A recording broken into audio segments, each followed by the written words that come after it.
por los 80, hasta los 100 esperamos para arrancar. Bueno, yo creo que estamos en tiempo, Laura y Oscar, así que vamos a dar inicio formal a la presentación de hoy.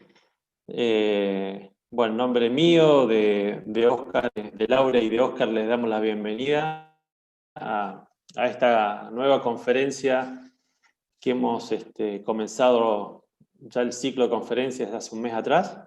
Así que el día de hoy vamos a tener la presencia virtual de Laura Labrador y Oscar Anaya, a quien voy a presentar en unos segundos.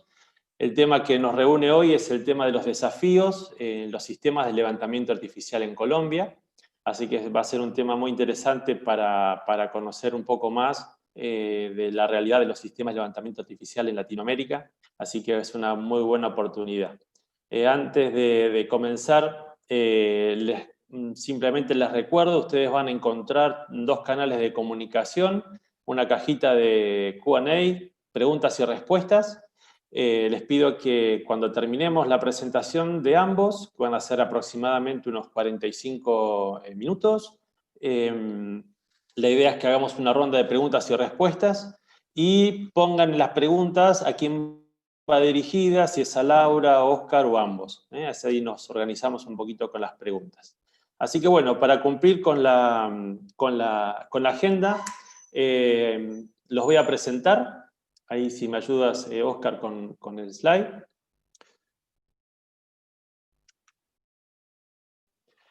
Bueno, como les decía, hoy nos acompaña Laura Labrador, que es una ingeniera colombiana, colega. Ella es ingeniera de petróleo, es especialista de producción de hidrocarburos, tiene un magíster en ingeniería en petróleo y gas de la Universidad de Santander en Colombia, un magíster en gestión en la industria de hidrocarburos. Tiene una amplia experiencia como ingeniera de producción, más de 13 años, y trabajando también en los sistemas de levantamiento artificial. Tiene experiencia de haber trabajado en Weatherford de Colombia, en Manzarobar, en Occidental, y hace 3 años y medio en Ecopetrol, y se desempeña como ingeniera integral de producción en Ecopetrol, asociada a los sistemas de levantamiento artificial, y reducción del lifting cost, y también participa del comité técnico de las conferencias de Artificial Lift de la SPI. Y bueno, otro colega, Oscar Anaya Gómez, colombiano, ingeniero mecánico con magíster en ingeniería mecánica, ambas en la Universidad de los Andes en Bogotá, 15 años de experiencia en la industria.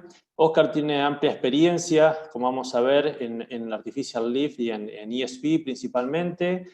Ha trabajado en Schlumberger, en la sección de Artificial Lift. Se desempeñó como ingeniero de campo, ingeniero de manufactura, ingeniero de soporte técnico con experiencia en Sudán, Singapur y Australia. Bueno, y ha estado también como soporte técnico, instructor técnico de ESP en Francia y gerente de la base de operaciones en Colombia. Y al igual que Laura, se desempeña como ingeniero integral de producción. Así que bueno, bienvenidos y los dejo con los expositores.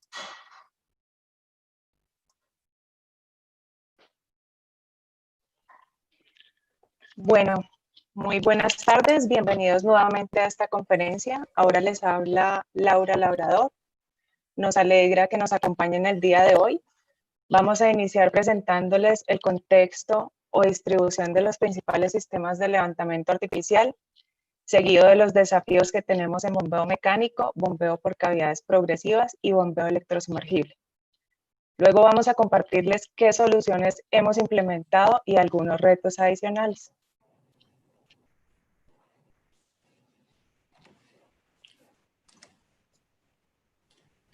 Hola, muy buenas tardes a todos los asistentes y gracias por conectarse. Yo soy Oscar Anaya. Comencemos. Primero, veamos las cuencas y campos de Colombia. En la ilustración mostramos las cuencas sedimentarias de Colombia. Es de aquí que el país produce los cerca de 900.000 barriles equivalentes de petróleo diariamente.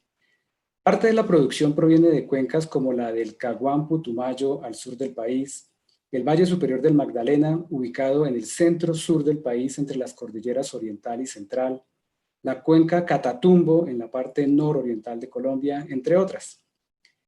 Sin embargo, aproximadamente el 65% del total de la producción proviene de dos cuencas, la de los Llanos Orientales, ubicado al oriente de la Cordillera Oriental y en donde se encuentran ciudades como Villavicencio y Yopal, y la del Valle Medio del Magdalena, ubicada a lo largo del río Magdalena, entre las cordilleras Oriental y Central, y en donde se encuentra la ciudad insignia del petróleo en Colombia, Barranca Bermeja.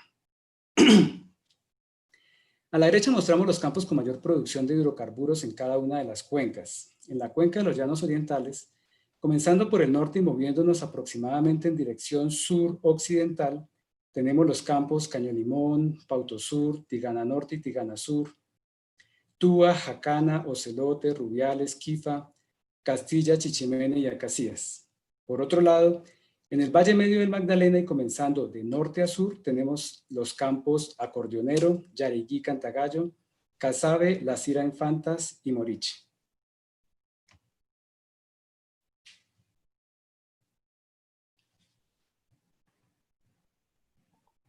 Muy bien. En Colombia tenemos aproximadamente 7.344 pozos activos, de los cuales el 98% requieren sistemas de levantamiento artificial, donde encontramos que el 35% está el bombeo mecánico, 35% en bombeo electrosumergible, un 28% en bombeo por cavidades progresivas y el 2% restante distribuido entre jet bomb, gas lift y otros. Las condiciones de los pozos productores en Colombia presentan una gran variedad, lo que ofrece retos interesantes a los ingenieros de producción e ingenieros de sistemas de levantamiento artificial. El grado API del crudo en Colombia varía desde 8 en algunos campos de la Orinoquía colombiana hasta 36 en el Valle Medio del Magdalena. Los yacimientos son algunos someros con profundidades desde los 1.500 pies hasta algunos de hasta 15.500 pies. Los pozos se construyen verticales, desviados, ya sea tipo S o tipo J, horizontales y multilaterales. Dentro de los problemas más comunes que se tienen durante la fase de producción está la presencia de arena y gas. De igual forma, la producción en algunos campos de CO2 y en otros de H2S. El casing o revestimiento de producción va desde las 4,5 pulgadas hasta los 9,5 octavos. El índice de productividad varía de un valor muy bajo, como es 0.1 barriles por día por PSI, hasta los 30 o incluso más en aquellos campos en donde tenemos acuífero activo. Durante la producción podemos observar cortes de agua que van desde 0 hasta el 99%. De igual manera, la temperatura de yacimiento tiene un amplio rango, desde los 110 hasta los 250 grados Fahrenheit. Dentro de los tipos de recobro que manejamos encontramos la inyección de agua, inyección de polímeros, inyección de vapor, entre otros. Y finalmente, los tipos de yacimiento pueden ser acuífero activo, gas en solución y capa de gas. Ya teniendo el contexto de las condiciones de nuestros pozos, se estarán preguntando qué instalamos en los sistemas de levantamiento artificial. Entonces vamos a iniciar con bombeo mecánico. En cuanto a varilla, tenemos convencional y no convencional. Dentro de la no convencional tenemos continua, hueca, dry rod, entre otras. Tenemos diámetros entre 5 octavos y 1/4, grados especiales de acuerdo a las diferentes marcas para alta carga y grados API en pozos un poco más sencillos. En cuanto a centralizadores, seleccionamos los materiales de acuerdo a las condiciones de los pozos e instalamos varilla convencional con centralizador, donde no podemos instalar otro tipo de varilla. También usamos rotadores y en algunos pozos instalamos revestimiento en la sarta. Actualmente estamos abiertos a volver a instalar recubrimientos en las varillas y ver su desempeño. Hablando de tubería, usamos convencional, con rosca convencional, con rosca premium también y algunas revestidas o recubiertas. Tenemos diámetros entre 2,3 octavos y 5,5. Además tenemos grados J55, N80, algunas metalurgias especiales, entre otras, para campos específicos. También usamos rotadores para esta sarta con el mismo fin del rotador de varilla, que es cambiar el punto de contacto entre los dos componentes.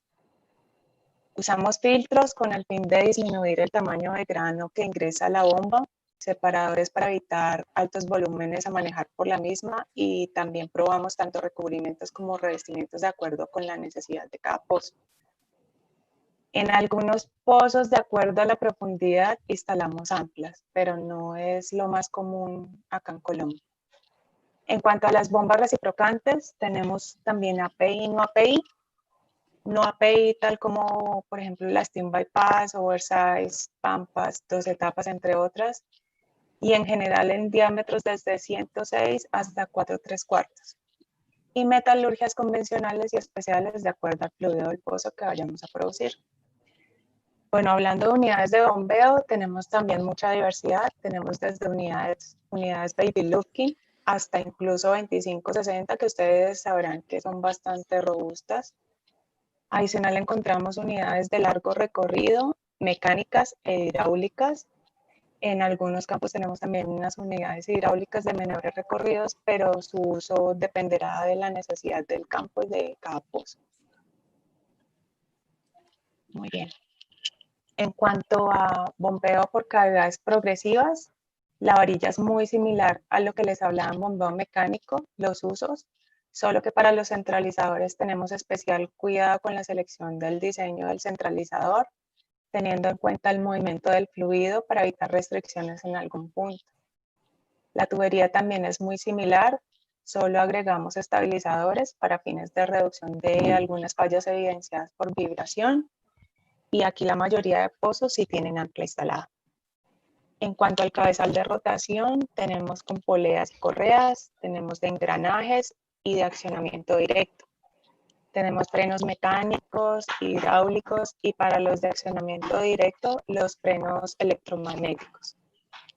Hablando ahora un poco de las bombas de cavidades progresivas, tenemos tanto insertas como tubulares, tenemos con geometrías especiales, y el elastómero más comúnmente usado es el NBR. En cuanto al bombeo electrosumergible, o PES, como lo llamamos en Colombia se utilizan equipos que van desde la serie 319 hasta la serie 675 en pozos de producción de crudo, con potencias desde los 75 caballos hasta los 1150 caballos, tanto con motores de inducción como con motores de magnetos permanentes o PMM. Respecto al tipo de etapas, utilizamos etapas radiales y mixtas, y para los manejadores de gas usamos etapas mixtas y axiales. La metalurgia usada depende del nivel de corrosión del pozo y puede ser acero al carbón o ferrítico, que tiene 9 cromo, 1 molibdeno. En general usamos cable plano con tamaños desde 1 hasta 4 AWG. El uso de cable redondo es poco común. Los sellos usados mayormente en Colombia son los convencionales. Sin embargo, para algunas aplicaciones en donde se tiene presencia de sólidos, asfaltenos, H2S o alta temperatura, usamos los llamados sellos avanzados, que tienen modificaciones en la cabeza o poseen bolsas metálicas de Inconel. Hablando ya específicamente de bombeo mecánico, tenemos índices de falla entre 0.1 y 0.8 en el país, donde el elemento que más afecta al sistema es la varilla, luego viene afectando la tubería y por último la bomba. Para esta presentación vamos a iniciar con qué encontramos en la bomba. Bueno, aquí encontramos fallas o afectaciones por corrosión, incluso en los principales componentes de ella, que son el pistón y el barril, como se observa en las dos primeras imágenes de la columna 1, que se llama corrosión. El primero es el pistón, el segundo es el barril, es una foto interna del barril que tomamos con boroscopio en el taller. Es evidente cómo la corrosión nos está afectando, no solo en los componentes principales, sino también en los fittings de la bomba. En la columna número 2 de fotografías encontramos fallas por condiciones externas a los pozos, como son material extraño o componentes partidos. Por ejemplo, acá vemos en la segunda foto el pin puller partido, ya sea tanto por malos espaciamientos o por algunas prácticas para recuperar producción de pozos bloqueados. Y es evidente en la última categoría, en la tercera columna, que es arena.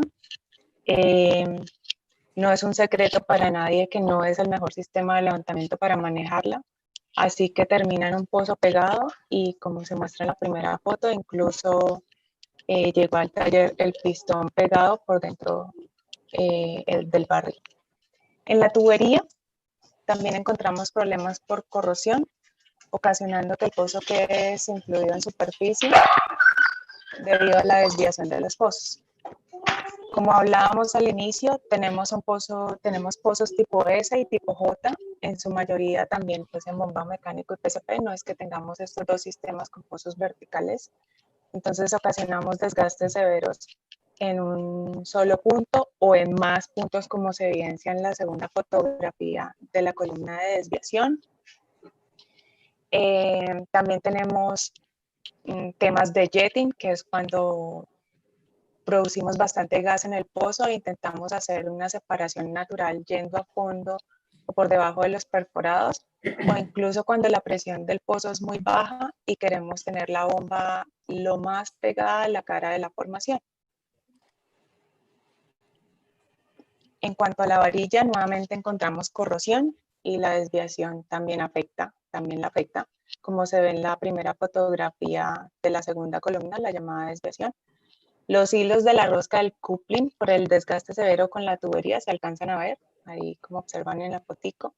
Y en la segunda foto ahí mismo de la desviación, vemos el pin shoulder que casi está totalmente plano por el desgaste también con la tubería. Bueno, instalación no es un problema que no tengamos acá en Colombia. Esto sucede cuando no seguimos las recomendaciones completas de INMECAP de la varilla, o al instalar guías directamente en pozo también tenemos procedimientos mal aplicados o incluso por herramientas en mal estado. Son las fotografías que pueden observar en la tercera columna. Estas son algunas de las fallas que encontramos en el sistema bombeo mecánico. Vamos ahora a continuar con bombeo electrosumergible. Gracias, Laura. En el bombeo electrosumergible tenemos una alta variedad de fallas. A continuación voy a mencionar tan solo algunas de ellas, comenzando por los procesos de fabricación, instalación y corrida de la vez. Nosotros hemos tenido varias fallas relacionadas con la fabricación de los componentes de la vez. En la foto izquierda se muestra un ejemplo que es fácil de explicar. Al final del proceso de manufactura se coloca la placa de identificación del motor sobre el housing o la cabeza del equipo y se sujeta con unos pequeños tornillos autorroscantes. En este caso, la placa fue colocada en el lugar equivocado. En vez de colocarse sobre la parte de pared gruesa del componente, se colocó en la parte con pared delgada. Esto hizo que el agujero del tornillo atravesara completamente la pared y permitiera la contaminación del motor con fluidos de pozo. En el proceso de instalación de la vez, también hemos tenido algunas fallas. En la foto superior se muestra un O-ring deformado en el pot head del motor, como resultado de un procedimiento no seguido correctamente durante la instalación del MLE. Este O-ring deformado promovió la contaminación temprana del motor y resultó en una falla infantil. En la foto inferior se muestra otro tipo de falla que ha ocurrido con frecuencia en Colombia, y es el no ajuste o deformación adecuada de las arandelas de plomo que van en los tapones del motor y sello. Estas arandelas pueden no quedar bien deformadas por dos razones. La primera, si el torque que se usa para apretarlas no es el adecuado, lo que sería un problema de seguimiento de procedimientos. Y la segunda, si las características del plomo del cual están hechas las arandelas no es uniforme. En este caso, la deformación de cada una de las arandelas es diferente incluso si se aplica el mismo torque. La no deformación adecuada de las arandelas de plomo resulta en una contaminación temprana del sello o motor y así provocando la falla. Durante la corrida de la vez, hemos observado también daño en el cable de potencia. La causa más común de este daño han sido las imperfecciones en la redondez del casing causadas por movimientos tectónicos. En Colombia se corre la vez a una velocidad baja, alrededor de 300 a 500 pies por hora. Sin embargo, en condiciones críticas, esta velocidad llega a ser de tan solo 120 pies por hora. En las fotos de la derecha se observa cómo la coraza o parte exterior del cable ha sido dañada mecánicamente y se ha provocado también un daño en el aislamiento. Este daño mecánico impide que el cable realice bien su función eléctrica, que es la transmisión de potencia desde las facilidades de superficie hasta el motor en fondo. Otros tres tipos de falla son corrosión, esquel o escamas y producción de arena. En la foto de la izquierda podemos ver un housing perforado completamente por corrosión. Tenemos varios tipos de corrosión, dentro de los cuales podemos nombrar CO2, H2S y bacterias. La presencia de corrosión puede generar la contaminación temprana del sello y motor, o también puede generar la recirculación de fluidos por un agujero en la tubería, o incluso puede generar la pérdida del equipo en fondo por corrosión de pernos o flanches de los componentes. El esquel o escamas es otro problema que encontramos con el uso de las BES. La caída de presión que las BES generan en el yacimiento, seguido por el incremento rápido de presión dentro de la bomba y el cambio de temperatura provocado, son la receta ideal para que los fluidos con tendencia incrustante depositen escamas sobre los componentes de la BES. Estos depósitos pueden ocurrir sobre el housing de los componentes en donde ocurre cambio de temperatura, que son el motor y el sello. Los depósitos crean una capa aislante que evita la refrigeración del motor y provoca el incremento de temperatura que puede llegar hasta la falla del equipo. Las escamas también pueden depositarse al interior de la bomba, en los pasajes de flujo de los impulsores, provocando la pérdida de eficiencia o incluso el taponamiento total de los impulsores, cerrando la producción y causando daño severo al interior de la bomba. El tercer tipo de falla mostrado es el causado por arena, la cual puede generar varios problemas. La arena puede erosionar los impulsores y generar pérdida de eficiencia e incluso la pérdida total de la capacidad de levantamiento de la bomba. La arena también puede erosionar los difusores y el housing, llegando a crear un agujero en la bomba generando recirculación. Por otro lado, la arena también puede llegar a taponar la bomba e incluso algunos pies dentro de la tubería de producción. Dependiendo del tamaño del grano, la producción de arena puede generar desgaste en los cojinetes de estabilización radial y generar un daño mecánico posterior. Un ejemplo típico de un problema de arena es la depositación de esta sobre las etapas superiores de la BES, luego de un apagado. El daño mecánico de la bomba ocurre durante el rearranque, cuando la bomba encuentra restricción de giro por los sólidos depositados en su parte superior y puede llegar a romper etapas, romper la estabilización o incluso llegar a romper el eje al tratar de arrancar.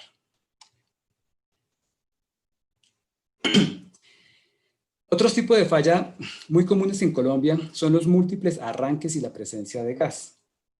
Por múltiples arranques quiero decir varios arranques diarios durante la vida de la BES, acumulando cientos o incluso miles de eventos. En la foto superior izquierda se muestra un ejemplo de varios arranques en un día.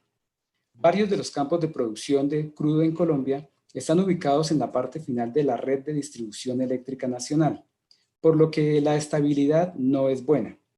Esto provoca que la BES se apague y se prenda con frecuencia, afectando el aislamiento eléctrico del motor y del cable de potencia, así como ciclando los sellos y afectando sus propiedades. En la foto inferior izquierda se muestra el comportamiento de un pozo con presencia de gas. La presencia de gas afecta a la BES de varias formas. Puede generar interferencia en la producción, incrementando la temperatura de la bomba y del motor por no estar bien refrigerados. Puede causar apagados por baja carga. Las oscilaciones en carga también pueden afectar el aislamiento del motor y del cable e incluso estas oscilaciones en carga pueden llevar a la ruptura de ejes. En resumen, la presencia de gas afecta el funcionamiento y confiabilidad de la bomba electrosumergible, por lo que tenemos que controlar su operación. Los últimos dos tipos de falla que quiero mencionar son los relacionados con crudos de alta viscosidad y producción de bajos caudales. En la foto superior derecha se muestra un ejemplo de evento que ocurre con la producción de crudos de alta viscosidad. Estos son crudos que en condiciones de fondo de pozo pueden tener una viscosidad de 1000 a 3000 centipoises y que al ir subiendo por la tubería de producción hacia superficie pierden temperatura e incrementan su viscosidad de 20.000 a 40.000 centipoises o incluso más. Con este nivel de viscosidad el crudo genera un tapón en la tubería, cerrando la producción y afectando la BES. Si el evento no se atiende a tiempo, puede resultar en una falla en la bomba, lo cual ya nos ha ocurrido.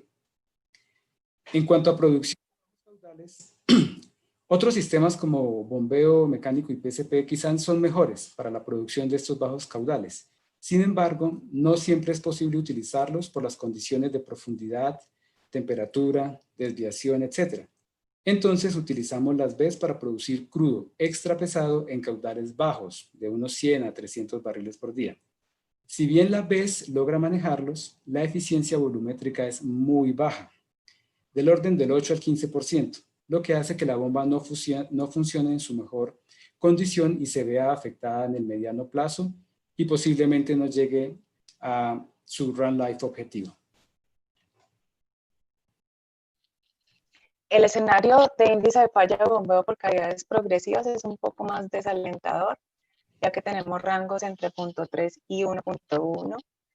En su mayoría son pozos que presentan problemas combinados entre alto caudal, fluidos corrosivos, altas desviaciones y altos dogleg severity.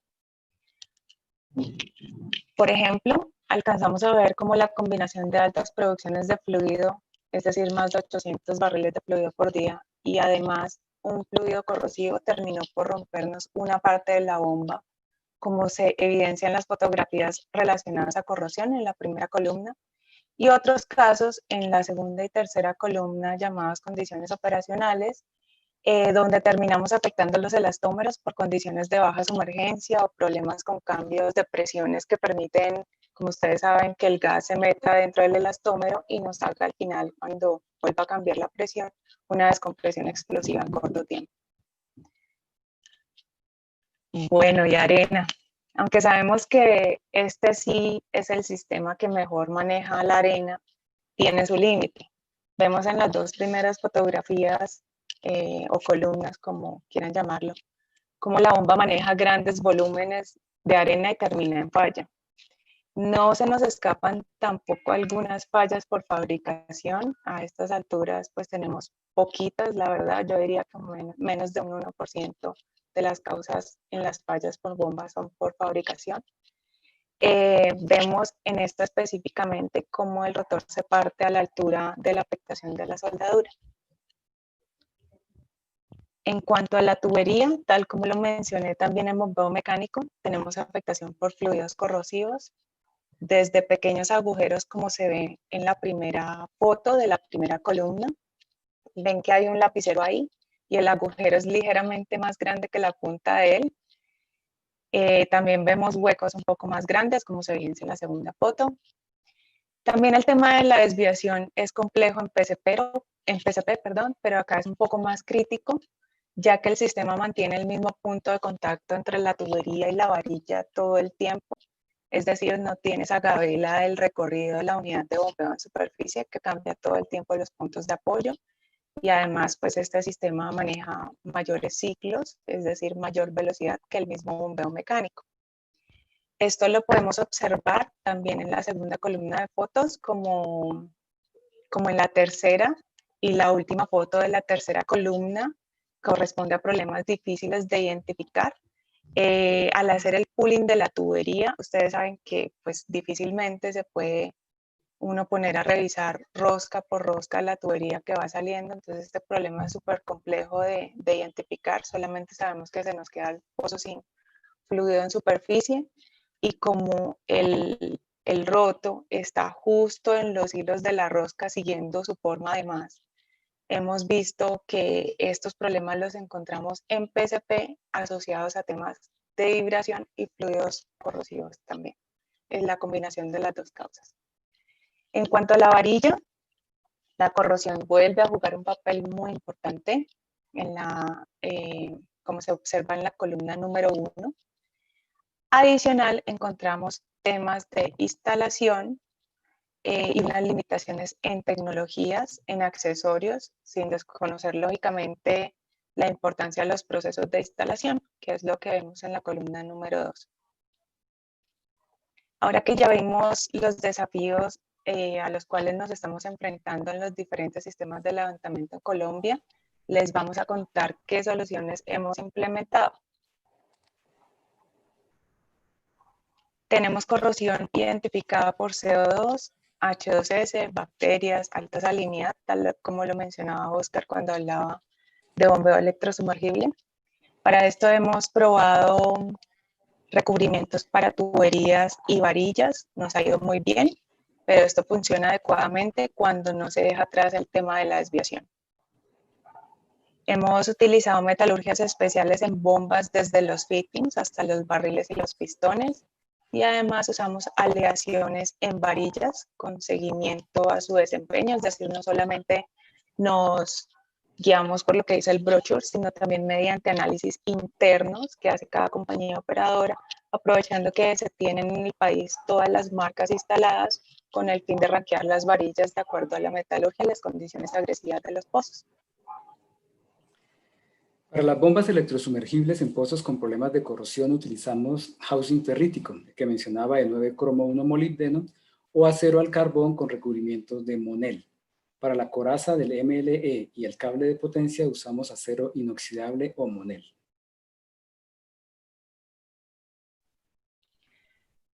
Bueno, ahora hablando de reutilización de equipo en mal estado, inicialmente implementamos la clasificación de fallas con el fin de conocer las razones por las cuales nos estaban fallando cada uno de los elementos. Evidenciamos que parte de estas fallas eran atribuibles a corrosión y era debido a la reutilización de equipo en mal estado. Es decir, por ejemplo, un pozo fallaba por varilla y se evidenciaba fácilmente esa parte corroída. El resto de varillas al ojo humano no tenían afectación por corrosión, entonces las volvíamos a usar y el pozo fallaba en corto tiempo nuevamente. Por esto iniciamos las prácticas para no reutilizar material afectado por corrosión y también iniciamos inspección de materiales. Bueno, en cuanto a los componentes de la bomba electrosumergible, pues estos componentes no se reutilizan, se realiza intercambio por reparación, pero el cable y el sensor sí se inspeccionan y se prueban antes de ser reutilizados en los pozos. En cuanto a las prácticas de aplicación de tratamiento químico, tenemos el bacheo de la química antes de arrancar el pozo en preparación para el arranque. Una vez se inicia la producción, se realiza medición de velocidad de corrosión y se va ajustando la dosificación y la periodicidad de los bacheos. Y finalmente, en el caso de las BES, tenemos una línea capilar de 3/8 que se corre junto al cable de potencia y por medio de la cual realizamos la inyección de química de manera continua en fondo de pozo.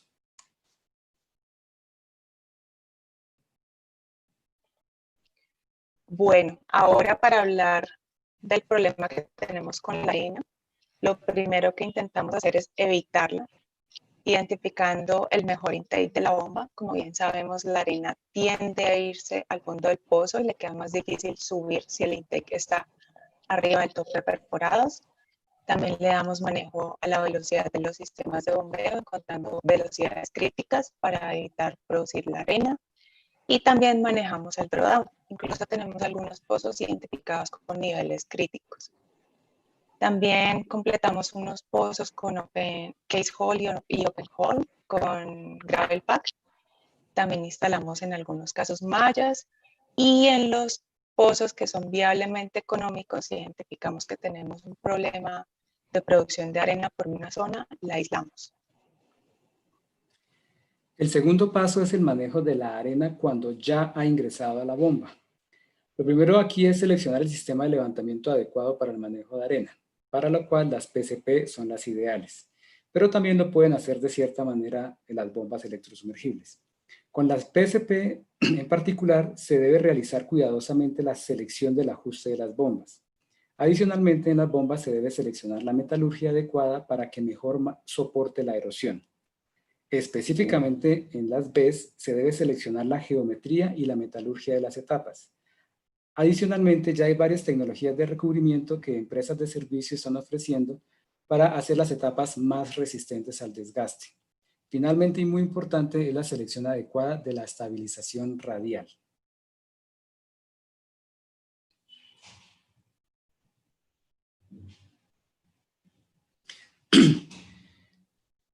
El tercer paso, una vez la arena ya pasa a la tubería de producción, el interés se centra en el manejo de la arena para que la arena no caiga de nuevo a la bomba con un apagado. Para esto utilizamos herramientas mecánicas que logran esta función, ya sea deteniendo la arena arriba de la bomba o enviando la arena al anular. Finalmente, se trabaja en la selección del tamaño de tubería de producción y velocidad de fluido para que la arena sea producida en superficie en lugar de que se quede recirculando dentro de la tubería. Ahora sobre gas. Con la producción de gas, lo primero que intentamos hacer es evitar que el gas llegue a la bomba. Para esto podemos sentar las bombas debajo de los perforados. Para el caso de las electrosumergibles se requiere tener una chaqueta o algún otro mecanismo para brindar refrigeración al motor. Y para el caso de las PCP necesitamos considerar la ubicación del ancla. Cuando no es posible o no es recomendable colocar la bomba por debajo de los perforados, podemos utilizar separadores estáticos debajo del sistema de levantamiento, ayudando a evitar que el gas llegue a la bomba. En el caso de la BES y como última medida para evitar el gas en la bomba, podemos utilizar separadores dinámicos junto al intake. Otra medida muy usada es tratar de mantener el gas en solución, manteniendo la presión de fondo por encima del punto de burbuja. Aunque esto no siempre es alcanzable, por la necesidad de crear el drawdown y maximizar la producción. Si tratamos de trabajar con presiones lo más altas posibles a la entrada de la bomba, ya sea controlando el drawdown o sumergiendo la bomba lo más posible.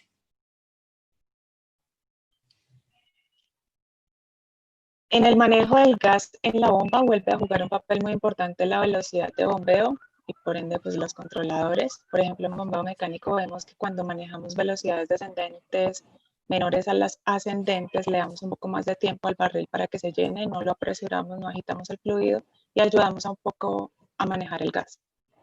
Instalamos back pressure en superficie y algunos accesorios en bombas de bombeo mecánico en fondo para manejar el tema del gas. Tratamos en PCP de mantener una operación continua con el fin de evitar al máximo cambios en presiones, que lo hablábamos previamente, que permitan que el gas ingrese al elastómero y luego se libere, ocasionando los inconvenientes que ya conocemos, entre otros descompresiones explosivas. También usamos manejadores de gas, tecnologías de flujo mixto y axial. Hacemos selección de la geometría de la etapa adecuada y selección de la estabilización radial y axial en bombeo electrosumergible. Ahora, hablando de desviación, encontramos tuberías rotas, donde implementamos tuberías revestidas o recubiertas. Esto de acuerdo a la necesidad que, como les había comentado, que también nos funcionan súper bien para el tema de la corrosión.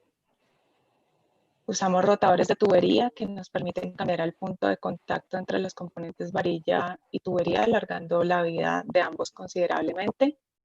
Estoy segura que recuerdan esa foto que les mostraba que tenía 2 puntos de desgaste. Esta es la razón por la cual usamos los rotadores. Él va trabajando un tiempo en las 24 horas, trabaja aproximadamente 35 minutos. Con el fin, si lo dejamos todo el tiempo rotando, pues va a desgastar uniformemente la tubería y vamos a tener un pescado en fondo. Pero con los tiempos, de acuerdo a las condiciones de sus postes, de sus campos, se hace la programación correcta y va desplazando el punto de apoyo con la varilla y alargamos obviamente la vida de la misma. También usamos en algunos casos tubería boronizada. Esta la usamos por tramos. En algunos pozos la usamos en PCP a la altura del chart coupling y en otros en donde el cambio del dogleg severity en el pozo es crítico. Al encontrar varillas partidas, empezamos a implementar hace un tiempo atrás varillas revestidas con muy buenos resultados también, pero pues lamentablemente salió del mercado y ahora estamos a la espera de instalar algunas recubiertas. También usamos rotadores de varilla para evitar daños como el que les mostraba en la fotografía en bombeo mecánico con el desgaste severo del coupling que ya se le veían los hilos de la rosca y el pinch shoulder casi plano. Espero que se acuerden de esas imágenes. Usamos centralizadores de materiales especiales según la necesidad y claramente varilla continua y hueca donde las condiciones son aún más críticas y el campo, la logística del campo lo permite. En cuanto a la geometría del pozo, el estándar que tenemos para cualquier sistema de levantamiento artificial es realizar la perforación manteniendo un DLS de 3 grados por cada 100 pies a lo largo de la trayectoria del pozo hasta donde irá ubicado el sistema de levantamiento. En la tangente donde se ubica el sistema de levantamiento se mantiene un DLS máximo de 1 grado por cada 100 pies, y esta tangente debe ser el doble del largo del sistema a instalar. En caso de presentarse excepciones, lo cual sucede, debemos intentar disminuir el tamaño de la bomba tanto en diámetro externo como en longitud para hacer que se logre acomodar un poco mejor al pozo y sufra menos por la alta tortuosidad. Y además utilizamos una sección de tubería de menor OD arriba de la bomba para flexibilizar la sarta.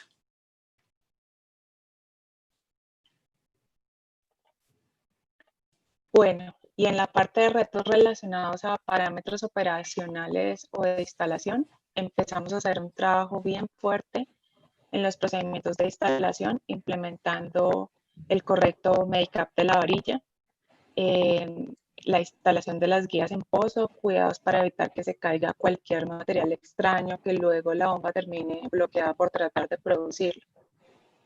También hacemos continuamente charlas a los equipos de atención a pozo, ya que es importante hablarle a los muchachos que nos colaboran, que trabajan ahí directamente en pozo, para que entiendan la importancia del tema. Y bueno, también implementamos cuidados de manipulación, transporte, almacenamiento para los equipos de sistema de levantamiento. Ustedes bien saben que cuando tenemos un servicio que implica un sistema de levantamiento artificial, los equipos en la mayoría de los casos llegan antes de que sea necesario instalarlo. Durante ese tiempo, la gente lo puede manipular y lo puede dañar. Entonces, se les explica cómo se debe mantener en el pozo, cómo se debe manipular, incluso durante la instalación. A la gente de los transportes se les explica cómo cargarla, cómo descargarla. Y en muy pocos casos que tenemos material en bodega, se les explica también todo el procedimiento de manipulación, cargue, descargue y pues almacenamiento, que también juega un papel importante.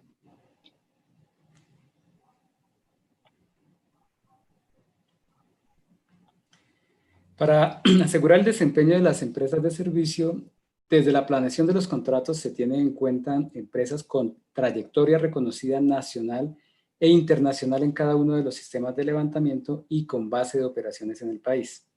Adicionalmente, revisamos el plan de calidad de los proveedores, realizamos visitas a las bases de operaciones, hacemos revisión de procedimientos y realizamos seguimiento y control de los KPIs. Finalmente, promovemos la implementación de nuevas tecnologías para solucionar problemas específicos de nuestros campos. Y continuando en esa diapositiva, también para los parámetros operacionales,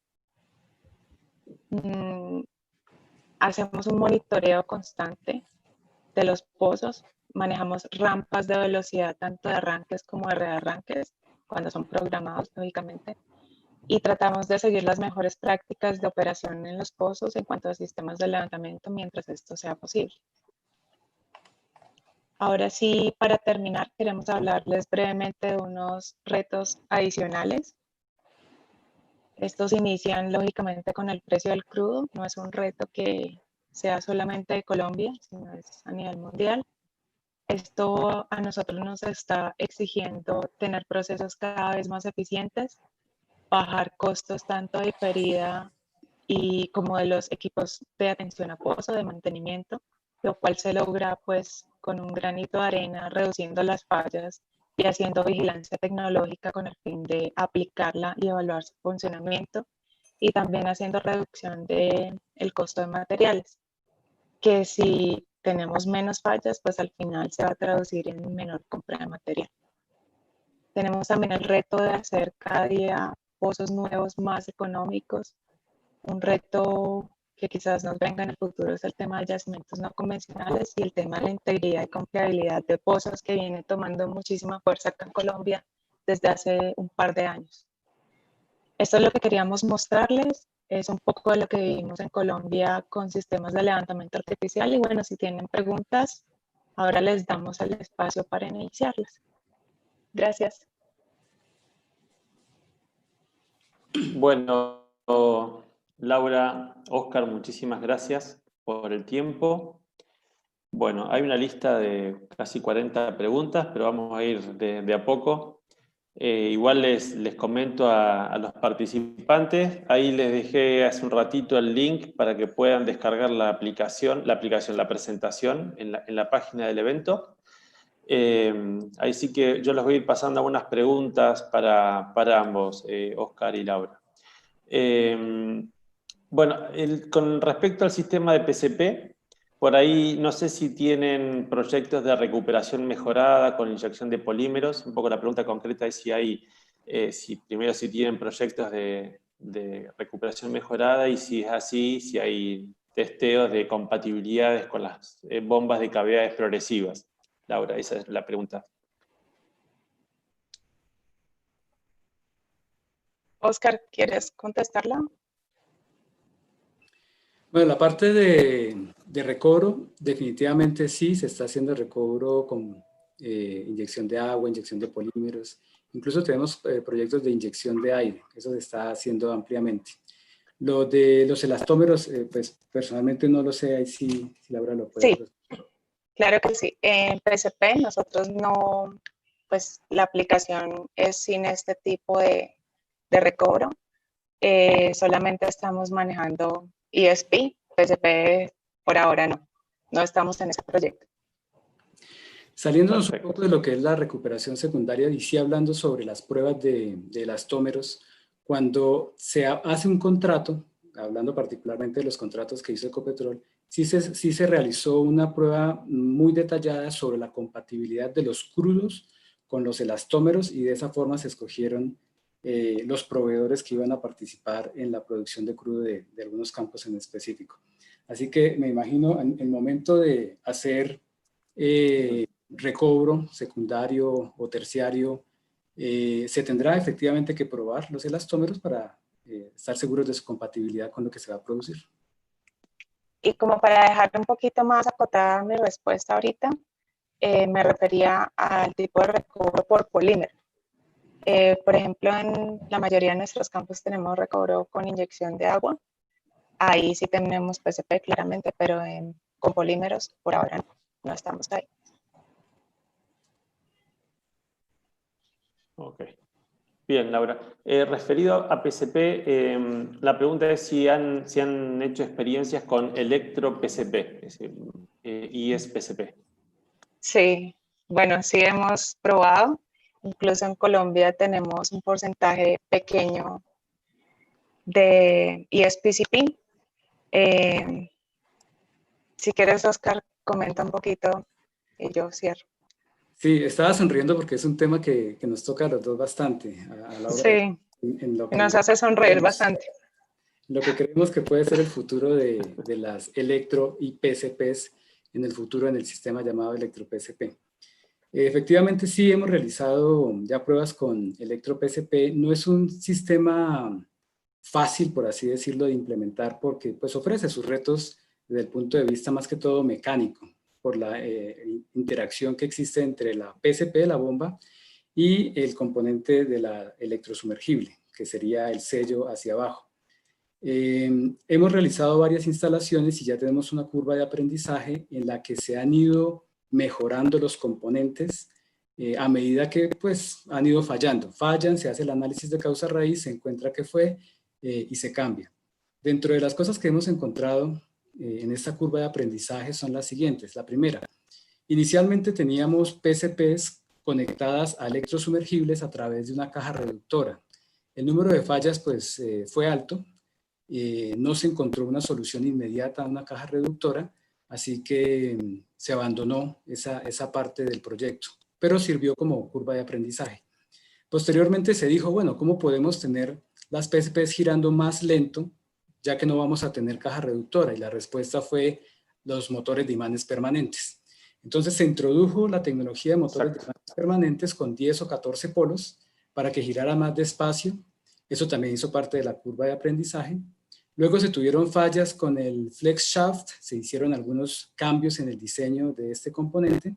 Se tuvieron fallas en el componente que recibe la carga de la bomba, que antes era externo y en algunas compañías sigue siendo externo al sello protector, y se decidió pasarle la carga de la bomba al sello protector de la electrosumergible, que ya está probado. Bueno, entonces en resumen, sí, hemos realizado pruebas, son pruebas que nos llevan por el buen camino en esta curva de aprendizaje y seguramente este sistema va a tener un muy buen futuro en la industria, yo diría no solamente colombiana, sino a nivel internacional. Sí, estoy de acuerdo con Oscar porque combina las ventajas de un sistema muy confiable como es ESP y la capacidad de manejo de arena que tiene la PSP. Entonces la combinación me parece muy buena, lo hemos hablado con Oscar y es algo que cuando ya terminemos la curva de aprendizaje seguramente lo vamos a implementar con más fuerza. Otra parte que hizo... Tu cámara, Lau, a ver si se escucha un poquito mejor. ¿Ya?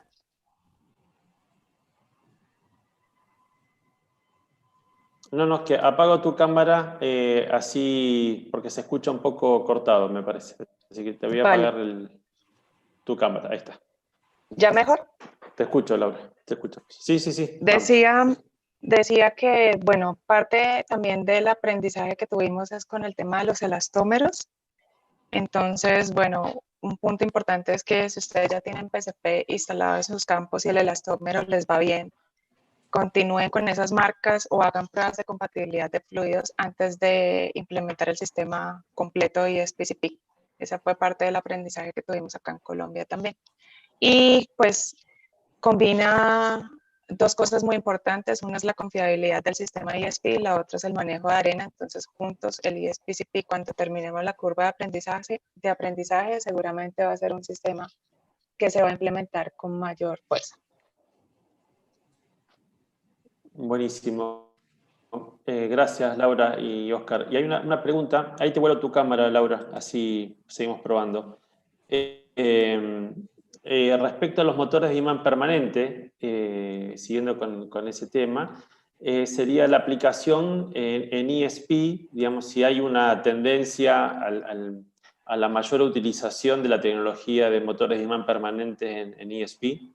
Esa sería la pregunta concreta, chicos. Pues la respuesta corta es sí, definitivamente sí. Desde hace ya varios años se ha intentado introducir la tecnología de motores de imanes permanentes, no solamente en electrosumergible, y eso lo voy a complementar al final, pero también de otros sistemas. En electrosumergible llegaron a Colombia ya hace 8 años, poco a poco se han ido instalando, poco a poco le hemos ido perdiendo el miedo, poco a poco hemos ido probándolas, verificando que efectivamente esa promesa que se hace de reducción en consumo existe. No vamos a hablar de valores exactos porque todo el mundo tiene que probarla y ver cómo se acomoda la tecnología a cada uno de los campos. Pero nosotros ya la probamos, estamos convencidos de que funcionan y ahora necesitamos hacer implementación. Por parte de Ecopetrol, el primer campo en el que se masifica la tecnología es Rubiales. Esta masificación ya la había hecho Frontera en su campo Kifa. Ya en Colombia existen entre 450 o 500 equipos instalados con tecnología de imanes permanentes en fondo. Sí le vemos mucho futuro y creemos que se va a masificar poco a poco en muchos otros campos. Ahora, sobre los otros sistemas, los motores de imanes permanentes no son exclusivos de la electrosumergible. También existen motores de imanes permanentes en los cabezales de las PSP y hoy en día también han salido ya motores de imanes permanentes para mover la unidad de bombeo mecánico. Y en todos los casos ofrecen pues, esta reducción de consumo. El siguiente paso en la curva de aprendizaje, ya probamos el consumo, es probar la confiabilidad del producto. Y esto solamente será el tiempo el que nos dirá que estos equipos, los PMM, duren más o por lo menos lo mismo de lo que están durando hoy en día los motores de inducción. Ese será con el tiempo.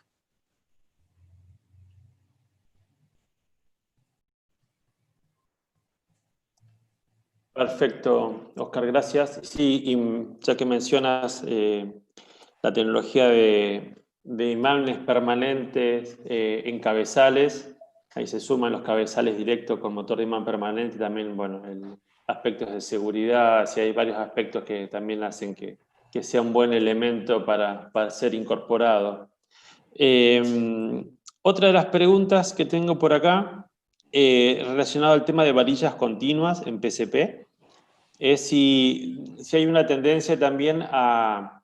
en algún momento recuerdo, trabajando por allá con colegas de ustedes, estaba el tema del servicio, ¿no? A veces la no disponibilidad de un equipo para mover corrod, a ver, las ventajas que tiene una varilla continua, por ahí a veces la desventaja que tenías era la no disponibilidad en tiempo y forma de un equipo de corrod para el pozo, para sacar las varillas en un público, por ejemplo. ¿Cuál es la tendencia, digamos, con respecto a lo que es varillas continuas en ese sentido? ¿Sigue siendo una opción válida hoy día? ¿Se encuentran con limitaciones? Sí, Marcelo, bueno, para la mayoría de los pozos con problemas de desviación, preferimos usar varilla continua, ya sea en bombeo mecánico o PCP. En estos campos donde tienen estas condiciones como más notorias y es un poco más agresivo el tema, no tenemos ningún inconveniente con la logística. Tenemos contratos donde se le paga a diario a los equipos de instalación y si lo requerimos, es más, tiene trabajo todo el tiempo y si llegamos a requerir cambiar de pozo de un momento para otro, se puede, o sea, ese problema no lo tenemos acá. Sí lo tenemos en algunos campos, por ejemplo, donde su minoría de pozos corresponden a este sistema de levantamiento, entonces ahí sí nos vamos con varilla convencional o digamos en condiciones muy críticas de que, por ejemplo, son muy lejanos los pozos, están distribuidos a cientos de kilómetros, entonces lo que hacemos simplemente es tener contratos de equipos grandes y no instalamos ahí varilla continua, sino convencional. Pero donde el problema es más crítico, ahí tenemos el tema solucionado, logística, no hay inconveniente por ese lado.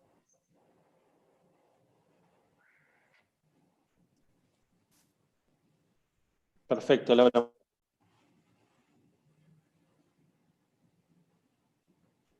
Perfecto, Laura, muchas gracias. Esta pregunta. Lo que vamos a hacer después, vamos a responderlas en las que se puedan hasta la hora establecida. Y por ahí después les propongo, Laura y Oscar, repasarlas con tiempo en la semana y por ahí podemos hacer un resumen y enviarlas a las personas que se hayan conectado.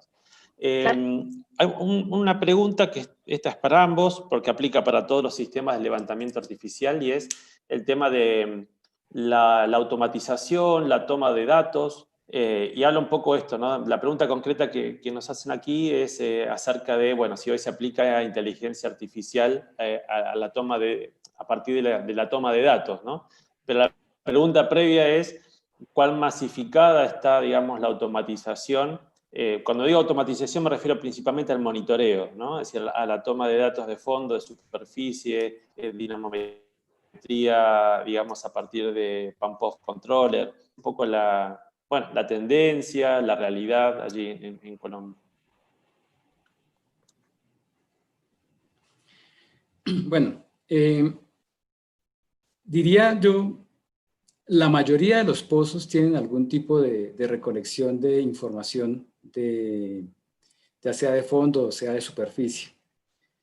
Definitivamente sí hay una brecha todavía por cerrar entre la información que se tiene y la información que se necesita. Ahorita, hablando de Ecopetrol, se tiene un proyecto llamado Campos Integrados, a campos digitales. En lo que se quiere es que precisamente todos los pozos, de todos los campos, de todos los sistemas de levantamiento, y no solamente pozos, sino facilidades en general, tengan la información adecuada y toda transmitida a un centro de información para que de allí se pueda extraer la información para lo que se requiera. Si estamos utilizando inteligencia artificial específicamente para los sistemas de levantamiento, estamos ingresando a esta moda, por así decirlo, o a esta tendencia mundial de inteligencia artificial, y lo que estamos haciendo, o estamos intentando hacerlo con la predicción de fallas. Esto es, con toda la información que se tiene de los campos, con toda la información que se tiene de los sensores de fondo, unidades de superficie, etcétera, poder entender en qué momento, o poder tratar de predecir mejor en qué momento un equipo puede llegar a presentar alguna falla. Estamos en esto, estamos hablando con empresas de servicio, estamos tratando de desarrollar también nuestra propia tecnología in-house para poder llegar a este punto. Al momento no existe nada 100% implementado todavía, pero sí se le ve el potencial y queremos llegar a tenerlo. De acuerdo, y hablando ahora un poco de fondo, PCP y bombeo mecánico no tienen sensores de fondo. En PCP, por ejemplo, tenemos muy poquitos que corresponden a menos del 10%. Esto es por lo que les comentábamos. Inicialmente tenemos pozos tipo J y tipo S y le damos prioridad al tema del rotador, entonces pues se nos va la opción de instalación del sensor. Perfecto. A diferencia de bombeo electrosumergible, que todos sí tenemos sensor. Ahí sí somos Bueno. todos los pozos tienen el sensor, sí señora. Sí, de hecho la ESP hoy creo que, bueno, en ese sentido es la que por ahí lidera, ¿no?, la posibilidad de monitoreo, de automatismos. Acá hay una pregunta que es muy interesante porque también es una tendencia de algunas empresas aquí en Argentina. Estamos hablando que en Argentina tenemos 28.000 pozos. Yo estoy aquí en Comodoro Rivadavia, en el sur, en la Patagonia. Y solamente en la cuenca del Golfo San Jorge hay cerca de 14.000 pozos con PCP, bombeo mecánico y electrosumergible, ¿no? Siendo bombeo mecánico el mayor número. Por lo tanto, hay muchas intervenciones con equipo de pooling. Entonces, la pregunta concreta es si están explorando ustedes alternativas de rigless completion, ¿no? Si bien digo, rigless, ¿no? Estamos hablando de ESP que no requieran corridas con tubings o directamente hacerlas con coil tubing. Básicamente, bajar sistemas de levantamiento artificial que no requieran básicamente rigs. Sí, señor, también. Nos hemos acercado y se han acercado a nosotros también algunas empresas con tecnología rigless. Acá lo que tenemos que hacer es el balance entre el costo de un rigless y el costo de una intervención con torre o con taladro. Quizás porque el costo acá pues no es tan elevado, pues es la operación en tierra. Sin embargo, sí estamos interesados a nivel nacional en poder, sobre todo, disminuir dos cosas. Uno, costos y lo segundo, diferidas, al poder intervenir más rápidamente los equipos de fondo con tecnologías que no requieran la movilización de una torre. Sabemos de tecnologías de deployment para poder enviar el equipo hacia fondo, de cable que tiene unas guayas para soportar la electrosumergible. Conocemos también tecnologías de coil tubing, ya sea con el cable de la electrosumergible por dentro del coil tubing o incluso por fuera del coil tubing. Y existe otra tecnología de una de las empresas de servicio, pues sin mencionar a ninguna, de instalar en fondo un aparato, por así decirlo, que ya tiene el conector del cable, de tal forma que yo pueda simplemente retirar el resto de la electrosumergible cuando ocurre daño y después poderla correr rigless en la segunda intervención y haciendo un plugin en fondo. Existe la tecnología y nos gustaría explorarla. Nos hemos acercado a las empresas de servicio con esta intención. Sin embargo, no se ha materializado ninguna pues, hasta el momento. Pero sí estamos muy interesados. Sí, considero que bueno, volvemos un poco a lo mismo. La ESP quizás sea el sistema que más permite este tipo de operaciones, ¿no? En términos de intervenciones. Pero bueno, sí, es una realidad que está bueno que se puede ir explorando. Para ir terminando, quedan muchas preguntas, pero les debía dar una última pregunta, les paso para contestar, chicos, y como les digo a los participantes que están aquí, que vamos a tratar de recopilar las preguntas para que las podamos agrupar y contestárselas por email. Pero un poco las preguntas, hay varias preguntas respecto, bueno, ¿qué pasa con los otros sistemas de levantamiento artificial? Preguntan por el gas lift, porque no hay pozos. Uno intuiría desde aquí, bueno, uno usa el gas lift cuando tenemos gas, entonces hay zonas donde es aplicable y no. Pero bueno, se los dejo a ustedes la respuesta. Preguntan también por el tema de jet pump, básicamente bombeo hidráulico, que también son sistemas muy particulares. Pero bueno, básicamente la pregunta concreta es si han evaluado, ya sea en campos más marginales o en condiciones particulares, otros sistemas de levantamiento artificial que no sean los que hemos mencionado, los que han mencionado hoy. Bueno, si quieres inicio yo, Oscar. Sí, los hemos evaluado. Tenemos un muy bajo porcentaje de estos otros sistemas de levantamiento artificial. Es por esto que nos enfocamos en bombeo mecánico, PCP y SPI. No es que nos haya ido mal, sino que cada sistema de levantamiento debe ser implementado de acuerdo a las condiciones de los pozos.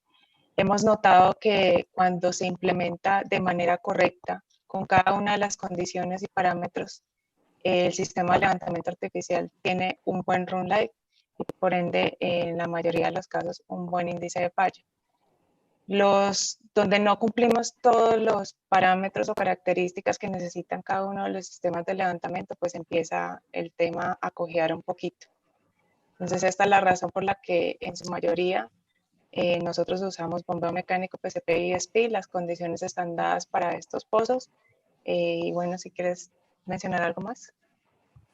No, realmente es eso. Simplemente, quizás el mensaje final es algo que hemos aprendido con Laura en estos últimos años, es porque exista un sistema de levantamiento en un campo y porque un pozo haya tenido siempre un sistema de levantamiento, no quiere decir que ese sea el sistema de levantamiento necesariamente adecuado para ese pozo. Tenemos que buscarle el sistema de levantamiento adecuado, y en este caso pues tenemos la gran mayoría en estos tres sistemas, y aplicárselo al pozo. De esa forma podemos disminuir los índices de falla, podemos incrementar los MTBFs, el run life en general. Entonces la invitación a todos, aquí si están acompañando los ingenieros de producción e ingenieros de levantamiento artificial, es no seguir necesariamente haciendo lo que siempre se ha hecho, sino buscar la mejor solución para cada uno de nuestros activos. Sí, es una buena recomendación, Laura y Oscar. Creo que no quedarse, a veces uno va a un campo y no se plantea el por qué se está usando tal sistema. A veces uno elige ese sistema porque muchos de los pozos vecinos están usando ese sistema, pero en realidad quizás no es la mejor alternativa. Trabajar muy de cerca con las empresas de servicio, por lo cual requiere un compromiso muy grande de las empresas de servicio en términos de que realmente no solamente puedan ofrecer buenos productos, sino también un buen asesoramiento. No da para ya estamos en el tiempo límite, pero bueno, un tema crítico a veces son los contratos de artificial lift. Yo a veces como un externo hoy a la industria, en términos de que no estoy involucrado con una empresa operadora, puedo observar desde afuera y a veces uno ve que las empresas, porque es la mejor solución, delegan la gestión de los artificial lift a contratos integrales porque es la mejor solución para la operadora, pero a veces también el desafío de las empresas de servicios es que puedan realmente cumplir con lo que implican esos contratos. Entonces, ahí está el trabajo de ustedes desde la empresa operadora de poder no solamente exigir, sino también acompañar para que se puedan cumplir, ¿no?, los objetivos de ese servicio, ¿no? Un poco tú lo mencionabas, creo, ahí con el trabajo en conjunto que ustedes hacen con cada uno de los proveedores. Sí, sí, señor, de acuerdo. Si nosotros ganamos, ellos también ganan. Así, exactamente. Esa es la mentalidad que tenemos acá. Bueno, estamos en horario. Laura, Oscar, les agradezco muchísimo, les agradecemos porque esto es un trabajo que venimos haciendo en conjunto con ustedes y con el resto de los colegas. Así que gracias por el tiempo, la dedicación, compartir esto. Y bueno, ya para el resto de las personas que siguen conectadas, les comentamos que ya vamos a estarle enviando la próxima invitación. Así que bueno, muchas gracias a todos. Laura, Oscar, seguimos en contacto nosotros posteriormente, fuera de acá de la conexión, si les parece. Vale, claro que sí, Marcelo. Muchas gracias y muchas gracias a todos por acompañarnos hoy. Gracias, Marcelo. Bueno, muchas gracias, Laura. Adiós, Oscar. Un abrazo. Adiós. Estamos en contacto. Bueno, muchas gracias a todos los que nos acompañaron hoy.